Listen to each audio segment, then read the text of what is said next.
Hi, everybody. Joe Cioffi here. Weather in 5 days and 5 minutes on this beautiful Monday afternoon across much of the eastern part of the United States. There are a couple of exceptions. And as we take a look at the surface map from earlier today, there's actually another cold front that's approaching from the northwest. And it runs from Vermont across upstate New York and back into northern Michigan. There's another high that's building a bit west of James Bay. What these weather systems are doing is they're coming through, it's basically reinforcing the dry air that covers much of the east. We've got reasonable dew points all the way down into Virginia, even down across the south, although the dew points are in the mid to upper 60s. The humidity is a little different, especially in the mountain country, in the southern Appalachians, for example, where the quality of the air is a bit better. So overall, it's a lot more comfortable than it's been around the Great Lakes as well. We've got dew points in the upper 50s, low 60s, and temperatures in the 70s. Hard to find anybody sitting with 90-degree highs today in the eastern part of the United States. Most temperatures in the Northeast are in the 70s.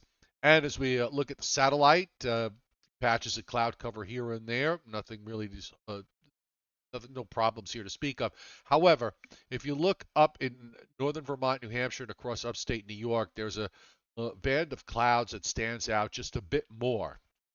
And that's actually a little area of showers and a couple of rumbles of thunder going on, extending from Buffalo east southeastward across southern New York and just south of Albany. We also have some scattered showers and thunderstorms in parts of upstate New York, Vermont, New Hampshire, and a bit more numerous in the state of Maine. Much of this is with that this cold front is going to wind up falling apart before it reaches the coastline. So other than maybe the clouds surviving, we don't have any real serious issues. You can see the radars in the east, a couple of showers and a few small thunderstorms across southern Virginia and into North Carolina. Widely scattered, a bit more numerous in along the Florida west coast and inland of the west coast. By the way, this radar is as of 2:15 p.m. Eastern time. So always check at weather.gov for your latest radars and any potential for some severe weather, which we actually don't have much of. Uh, Marginal risk from parts of southern Virginia down to Florida for some isolated severe thunderstorms possible there. The areas in Louisiana and East Texas, also from northern Arkansas into Missouri, up the western plains from Colorado, eastern Colorado, all the way up into North Dakota, and even a small area of marginal risk showing up in parts of Arizona. Tomorrow, again for the southeast, for the central plains, and also for the northern plains, where we have a marginal to slight risk indicated there. And on day 3, which is Wednesday into Thursday, we have a small marginal risk being indicated up into the northern lakes.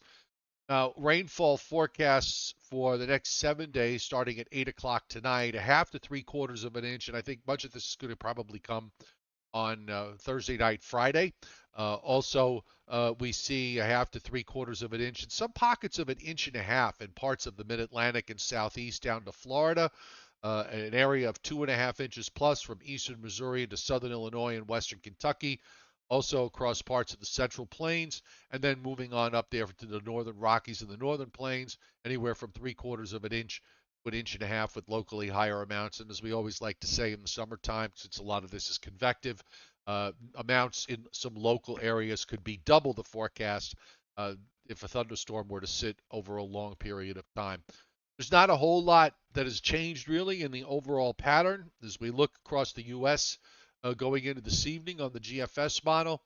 The inland showers more than likely dissipate as they move southeastward. The high builds in nicely for Tuesday and Wednesday. So again, much of the eastern part of the U.S. looking good, except for maybe some showers and storms that form along the Carolinas coastline, down into the Georgia coastline and northern Florida later in the day tomorrow, and then also up in the northern plains and in parts of the central Rockies and central plains. Wednesday, the high is right overhead, so dew points will continue to remain very reasonable, as will temperatures. That's the coolest of the air is actually coming down for later Tuesday night into early Wednesday.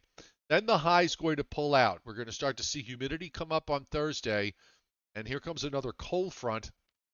Maybe some showers or thunderstorms by Thursday evening into Thursday night, early Friday, assuming that the front keeps on moving, which is what the best model says. Then we could see improving weather conditions later Friday afternoon. The Europeans been wanting to hang that front up a bit, and we've seen that happen a few times in the last month, so don't be shocked if there's an adjustment to the forecast going forward. Saturday right now looks good, and models are indicating that some kind of energy coming out of the central plains moving eastward might bring in some rain later on Sunday into Sunday afternoon, or early Sunday into Sunday afternoon, I should say, and then low pressure goes out underneath. It's hard to say whether that's real or not. If there's dry air to the north that comes down over the week, it's a little more important. Maybe this winds up getting a bit suppressed to the south.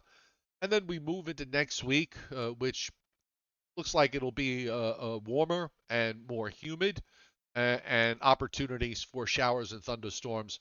We'll see more of those as we move into next week. The tropics overall, in terms of anything that's going to impact land masses, are on the quiet side. We do have a couple of systems out, well, one system out really in the Atlantic. We'll just take a quick look with what the Hurricane Center has to say about this afternoon.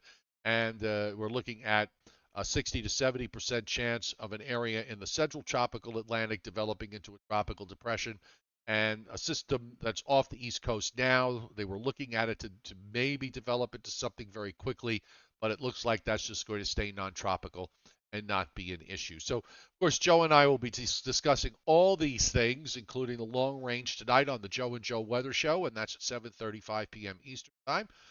Mark it down, and we'll see you then.